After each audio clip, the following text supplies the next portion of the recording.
Hello and welcome back to Shakesyear. We are working on Sejanus, his fall, and we get to hear from Tiberius today in Act 1, Scene 2. And this monologue is a beast. I'm just warning you, it's really long.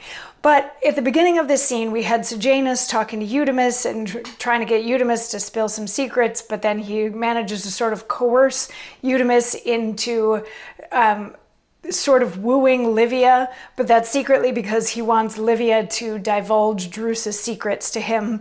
But then Tiberius comes in with all of his people and they're like, we've got letters from the Senate, here's suits that you need to see. And Tiberius is like, I'm tired of all these people just flattering me like I'm a servant of the state.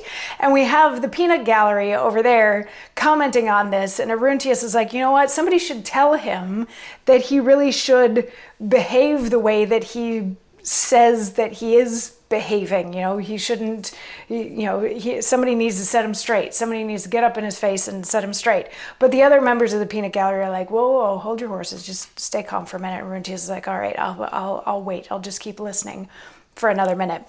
And then we switch back to Tiberius, who has just finished reading these letters that have been sent to him with requests from various people. And he turns to his cronies and he says, return the lords this voice.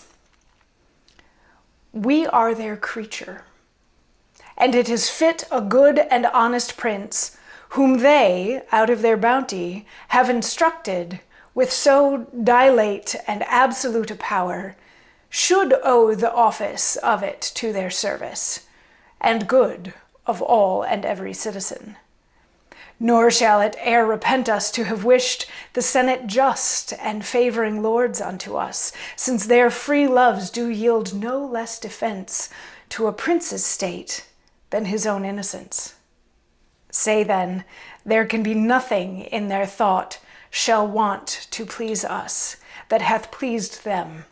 Our suffrage rather shall prevent than stay behind their wills. 'Tis empire to obey, where such so great, so grave, so good determine. Yet for the suit of Spain, to erect a temple in honor of our mother and ourself, we must, with pardon of the Senate, not assent thereto. Their lordships may object, are not denying the same late request unto the Asian cities. We desire that our defense for suffering that be known in these brief reasons with our after purpose. Since deified Augustus hindered not a temple to be built at Pergamum in honor of himself and sacred Rome, we that have all his deeds and words observed, ever in place of laws, the rather followed that pleasing precedent, because with ours the Senate's reverence also there was joined. But as to have once received it may deserve the gain of pardon, so to be adored with the continued style and note of gods through all the provinces, were wild ambition, and no less pride. Yea, even Augustus' name would early vanish, should it be profaned with such promiscuous flatteries. For our part, we here protest it, and are covetous posterity should know it. We are mortal, and can but deeds of men. 'Twere glory enough, could we be truly a prince, and they shall add abounding grace unto our memory, that shall report us worthy our forefathers, careful of your affairs, constant in dangers, and not afraid of any private frown for public good. These things shall be to us temples and statues, reared in your minds, the fairest and most enduring imagery. For those of stone or brass, if they become odious in judgment of posterity, are more condemned as dying sepulchres than ta'en for living monuments. We then make here our suit, alike to gods and men, the one until the period of our race, to inspire us with a free and quiet mind, discerning both divine and human laws. The other, to vouchsafe us after death an honorable mention and fair praise to accompany our actions and our name. The rest of greatness princes may command, and therefore may neglect. Only a long, a lasting, high, and happy memory they should, without being satisfied, pursue. Contempt of fame begets contempt of virtue.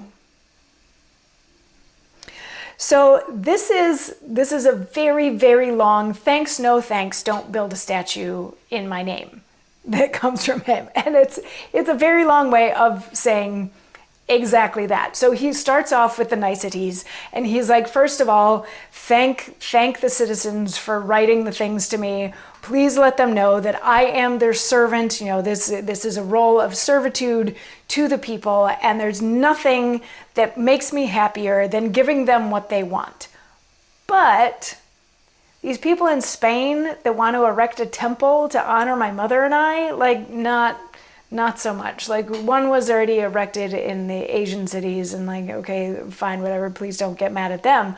But then he goes off on this tirade about how if you build a statue or a monument to honor someone, perceptions of that person may change over time, and that monument no longer stands for what it originally stood for. A great example is here in the United States, loads of statues were put up of Confederate soldiers and Confederate generals who at the time were considered to be, you know, men of power and men who should be honored, whatever, but looking back on it, maybe they weren't the greatest people in the world, and we need to take those statues down. So a lot of those statues have been coming down, and he doesn't want that to happen to him. He uses Augustus as an example of how that happened and how people are now just sort of paying lip service to Augustus. So it's not really a monument to a great life lived.